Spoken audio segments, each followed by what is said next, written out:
Hi, everyone. Welcome to Passport to Pittsburgh Adventures. I'm Kim Adley, your host, and I just want to say Happy New Year.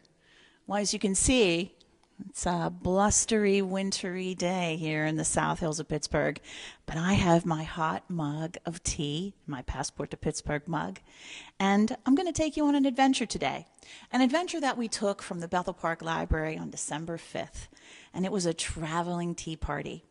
Today's a perfect day to get your hot cup of a wintry beverage and join me as we visit 3 fabulous venues for a hot cup of tea. I even have my pearls on. So let's get started, shall we?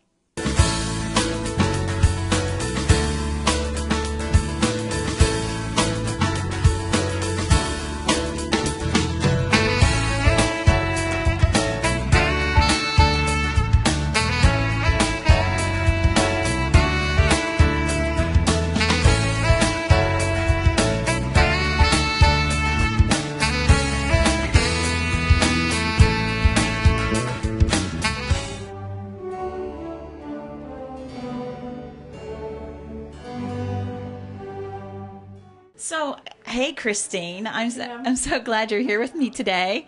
This is the first tour that we've done with the Bethel Park Library. Yes, it is. This is one thing I've always wanted to do, was to have some bus tours. So meeting you, Kim, was a great thing that now we're able to offer this for the library. So, well, thank you so much. I'm really happy to do it. And this is a Passport to Pittsburgh adventure. It's called the Traveling Tea Party, and we're featuring 3 unique venues in the city of Pittsburgh. This being the first, and we're going to be going to 2 more where we can experience tea in 3 different kind of ways. It's a nice, cozy day for everybody, isn't it? yes, it's a rainy day, so being here is fabulous. The woodwork, I love the inn here. It's fabulous. Can't wait to see the other stops. Good. I can't wait either. Glad you're here.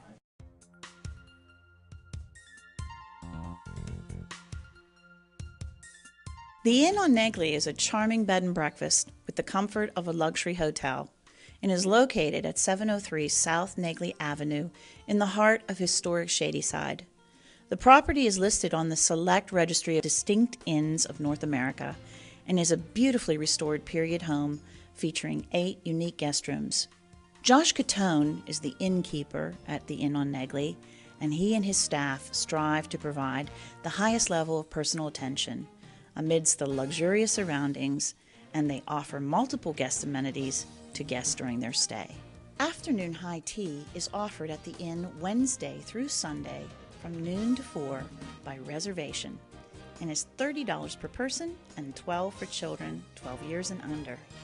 The inn's high tea is served on a traditional 3-tiered stand and features seasonal options and delicious standards, plus a wide selection of unique teas. Happy holidays. Happy holidays. Good to see you. It's so good to be here in the Inn on Negley, and this is the innkeeper, Josh. Hello. Josh, your last name? Catone.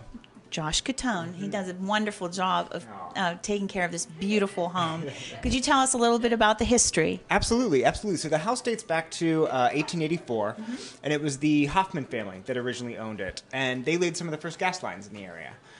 So the house was a speculative house to start out with, and that stayed in the Hoffman family until about the late 60s. They had 2 daughters that never married.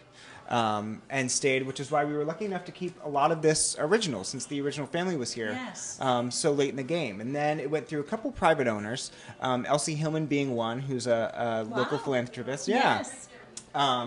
And the owner always lived in the building, so there was always sort of a commitment to keep everything original and keep everything at really high caliber. Integrity to the history. That's right. That's Yes, right. So love it. the plaster work is all still original to the house, something you don't really see much anymore anywhere. Right. With the fireplaces and windows and hardware and everything is all original.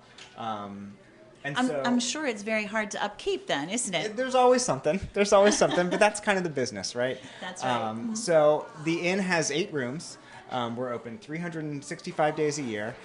We do high tea Wednesday through Sunday by appointment. We have a really nice traditional English high tea that's really popular, especially this time of year with all of the decorations. Yes. Everybody loves to come and see the house.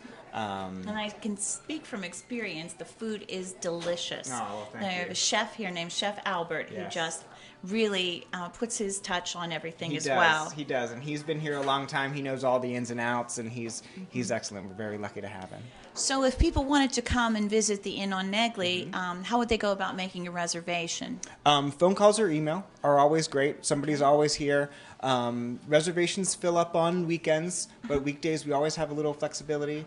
Holidays you kind of need to plan ahead a little bit, but we love to have people here. And even if people just want to come see the house, stop in, knock on the door. Oh, that's so nice. Absolutely. We're kind of a well-kept secret in the neighborhood. I agree. And I just think you just have the most warm and welcoming hospitality atmosphere here. We try. Yes. That's kind of our goal. I love bringing all my tour guests here, and you always make everyone feel so welcome. Aw, you're very sweet. Yes. And we love having them. We love having them and sharing the house with people who might drive by it every day and not necessarily know what's inside. So it's always really nice. It's great. Okay, well, so I see that you are ready for the holidays. Can we just talk about this tree behind you? Yeah, let's talk about Okay, that. let's talk about that. Let's talk about How many ornaments? I could not tell you. In fact, we said last year we were going to count them and then have a contest. And of course, the day comes and we never get around to it. But I think it's about 12 feet. It takes about a day and maybe 5 or 6 people working on it. 2 people unwrapping all day. And It's magnificent. They're thank all glass ornaments. they are. They're all. A lot of them are Radco, which people in the know will know. All sort of Victorian age glass ornaments. And yeah, it's quite. And I don't think you missed a spot. Really, I don't think you missed a spot. Yeah. It's quite impressive. Well, thank the you. house looks Thank you. beautiful. Thank you. So We love doing thank you it. so much for having us as your guest today. Oh, you're very welcome. Thank you Okay. very much. The Inn on Negley. It's a hidden gem of Pittsburgh.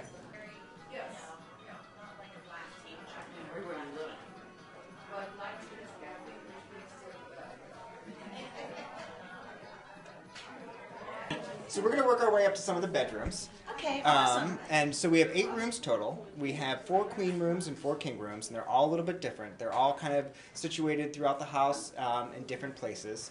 All private bathrooms, all very nice, interesting furniture and 4-poster beds, so there's a lot to see. Yeah, let's take a look. each room has its own personality, That's right. and they're actually named after apples. They are. Could you tell us why is that? So this was originally the Apple Tree Inn.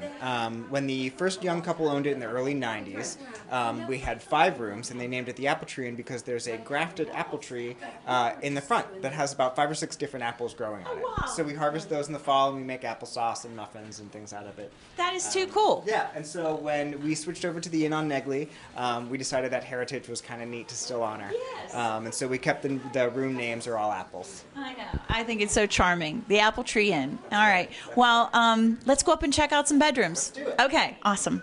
Who did the decorating in the house, Josh? So, Richard and Larry, who used to have a place down in the Strip District, was sort of in charge of renovating all of this in about 96 when the current owner, Liz Sullivan, purchased the house. And she brought those guys in, and they did a wonderful job. They did sort of top to bottom, and Liz's touches are all over this place Yes. too, and so it's really nice. They've since retired, so now that they're down in Florida, but they just came to visit us the other day, and came and went furniture shopping and moved things around on us, and so they were happy to see everything kind of still. Keep putting their little touch on That's it. right. That's Awesome. right. A little updating. All right. Well, let's go check it out. All right. So we're going to be entering the Cortland room, named after the Cortland apple. Okay, so Josh, this is beautiful. I love the faux painting on the walls. Did you have a special artist come in? Local artist do that? We did. He came in, and we actually have a couple of the rooms have nice little details like that. There's ones with little cherry trees and swags and fleur-de-lis. So it's kind of a nice touch. And this is actually an addition to the house. When Liz purchased the house 20 years ago this year, she took a year and did a lot of updating to the house to get everything really top tier. And so we built this addition and got 3 king rooms, one on top of the other one. We're on the 2nd floor right now. And it's funny, you couldn't tell that it's kind of separate from the house. You can't. They did a great job of keeping the look, the integrity of, Right. of the period. Right. The ideas kind of continue into here as well. But they're nice. We got a little more space out. This is obviously a bit larger than a traditional room would be in 1884. Yes, exactly. So we got a little more space into these rooms, and so it's a little more luxurious. And these are all, like I said, our king rooms. Tell me, can you tell me about the teddy bears that I happen to see on every bed? Yeah. So Liz has a thing for teddy bears. So we always have a teddy bear in each room, and they each have their own kind of personalities too to go with the room. I know, And I love sometimes them. guests like to come and they'll take them home with them. They're for sale? They're for sale. They're for sale, and so sometimes people get a little attached to the bears while they're here for the weekend. Sometimes they name them, and so they walk out their own little personalities too. That's a real nice touch. Yeah, It's and a we've really got bigger ones down in the gift shop too, all along the top that Yes. you'll have to see that are really cute and dressed up for Christmas. We'll as make well. sure we take a look at them Yeah. before we leave. Yeah. Well, thanks again, Josh. You're very welcome. Okay. Another room that's open for us to tour today is named after the Arkansas black apple, and it's in the older part of the house, and it's just beautiful. Every detail, the wallpaper, the woodwork, the furniture, it's just a wonderful, cozy room. And every room here at the Inn on Negley has its own personality and its own warmth. I can't say enough about our traveling tea party stop at the Inn on Negley. It doesn't matter what time of year I visit with my tour guests, the inn is always beautiful, the service hospitable, and the tea sandwiches and quiche truly delish. If you go, call Josh for reservations and tell them Passport to Pittsburgh Adventures sent you. Oh, and by the way, there is complimentary parking for guests in the alley behind the inn.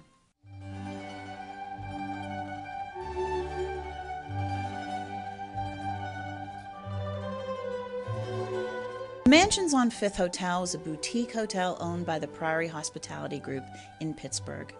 This unique space, located at 5105 Fifth Avenue along Pittsburgh's historic Millionaires Row in Shadyside, is a one-of-a-kind space that transports you back in time to the elegance of the Gilded Age in Pittsburgh. During the early 1900s, when this mansion was built, names such as Carnegie, Frick, Mellon, Westinghouse, and Heinz were the leading citizens of the day. Part of this set of leading Pittsburgh business giants was the owner of this mansion, Willis F. McCook, the prosperous attorney and legal counsel to steel magnate Henry Clay Frick. McCook commissioned construction of this 20,000 square foot mansion as a private home for his wife Mary and their 10 children. In time, their oldest daughter Bessie became engaged, and the McCooks began building an 8,000 square foot house right next door as a wedding gift for their daughter. Combined, the two properties make up the 22 guest rooms of the elegant Mansions on Fifth Hotel. The builders of the home spared no expense, using some of the finest craftsmen in the area for ironwork, stained glass windows, ceramic tile, and wood carving. All of the fine details of the home are still intact, so with its soaring walnut beam ceilings, glorious leaded windows, and grand hall fireplace, guests are treated to a truly elegant experience. So we're here with Passport to Pittsburgh Adventures at the beautiful Mansions on Fifth with my friend Marissa Musico, who is the event catering specialist here at Mansions on Fifth. And you know I love this place. Yeah. History, elegance, charm. Tell us a little bit about the property, Marissa. Absolutely. Originally, this was the home of Willis McCook and his family. Construction on this home started in 1900, and on the adjoining home next door as well. Construction finished in this home in 1906, and on the house next door in 1905.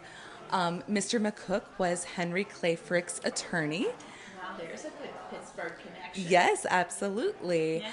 And the McCooks had 10 children. So we always sort of joked that between his wealth and his very large family, they thought they needed a home this big. Yes.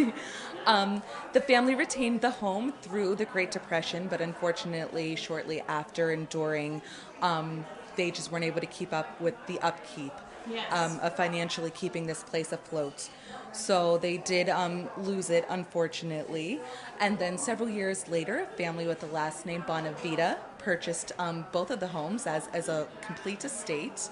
And they, with the original intention of it being a single-family residence, but they too quickly realized that there's a lot that goes in to maintaining a home of this stature. Yes.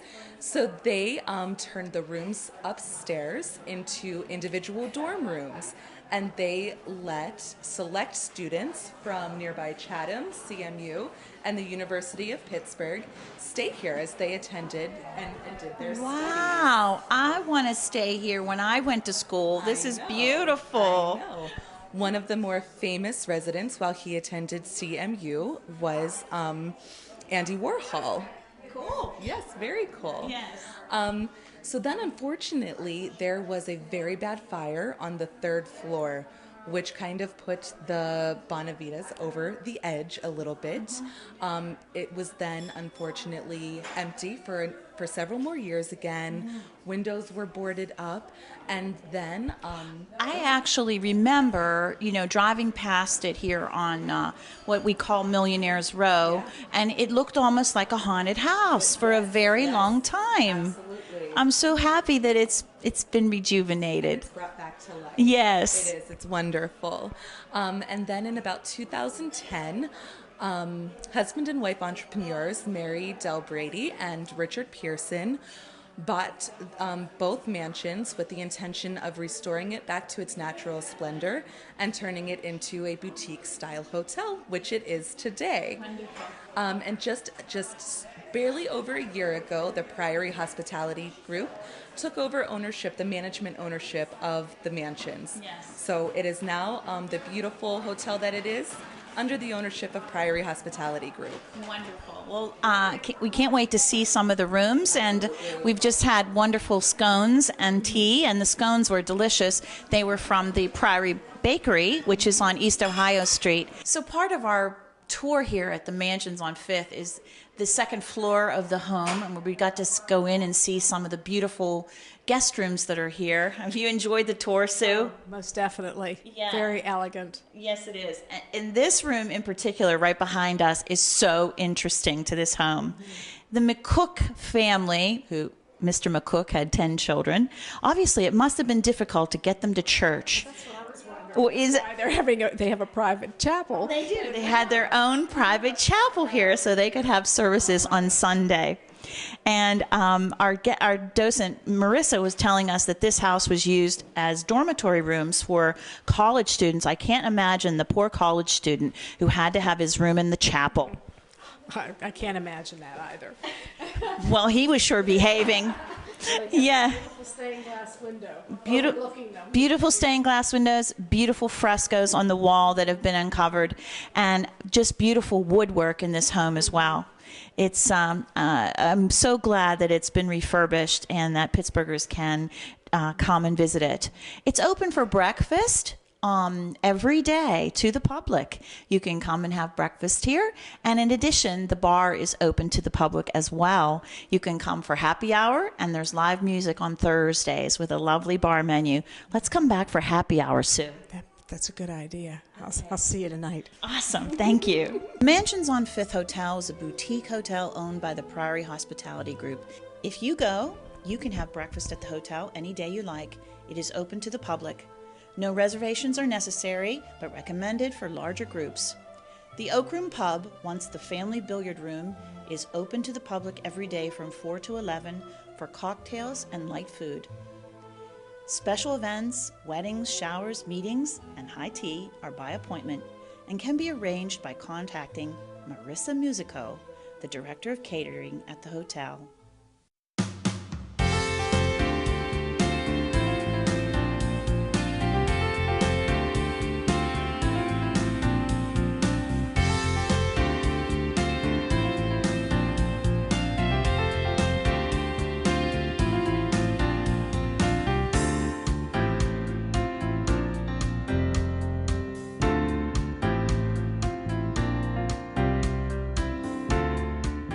Welcome to Passport to Pittsburgh Adventures. We're at our final stop today at the Grand Concourse Restaurant.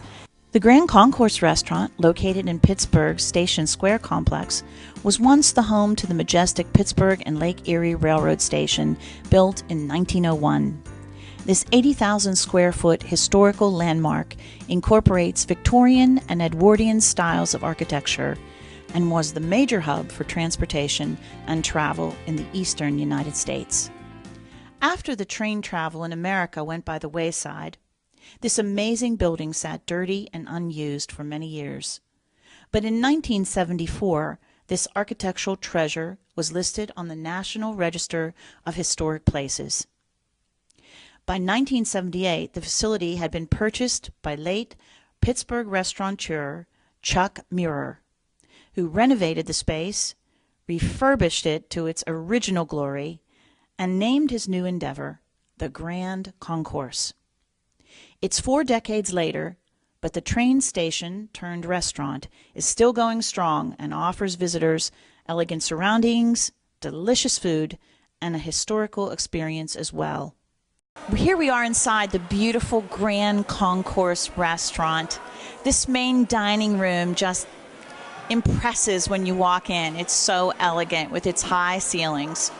Now, you know, there is an urban Pittsburgh legend that during World War II, this beautiful stained glass ceiling was painted black so that the bombers could not see it. But it's really just an urban legend. I've learned through my research about this restaurant that what it really was just the dirty, sooty pollution of Pittsburgh at the time of the great steel mills. It just created a film on these windows that was so thick it made them black. When the restoration took place to turn this into the restaurant it is today, they tried to clean the ceiling. The only thing that would take the thick soot off was Easy Off oven cleaner. And that's how this beautiful ceiling has been restored to its original glory. When I look around, I can just imagine people waiting for their trains, coming and going from Pittsburgh. It's one of the most beautiful restaurants in the city and truly a Pittsburgh treasure. When you come to the Grand Concourse, make sure you come out or ask for a reservation in this beautiful room called the River Room. And it overlooks, of course, the Monongahela River, and you get a wonderful river view of the city across the bridge. It's just a spectacular way to look at Pittsburgh and dine as well. One of the best brunches in Pittsburgh is here at the Grand Concourse every Sunday. So I hope that you'll maybe come and visit during the holidays or any time during the year. The Grand Concourse is known for its seafood and also for having one of the best brunches in the city of Pittsburgh, offered every Sunday from 9 a.m. till 3 p.m.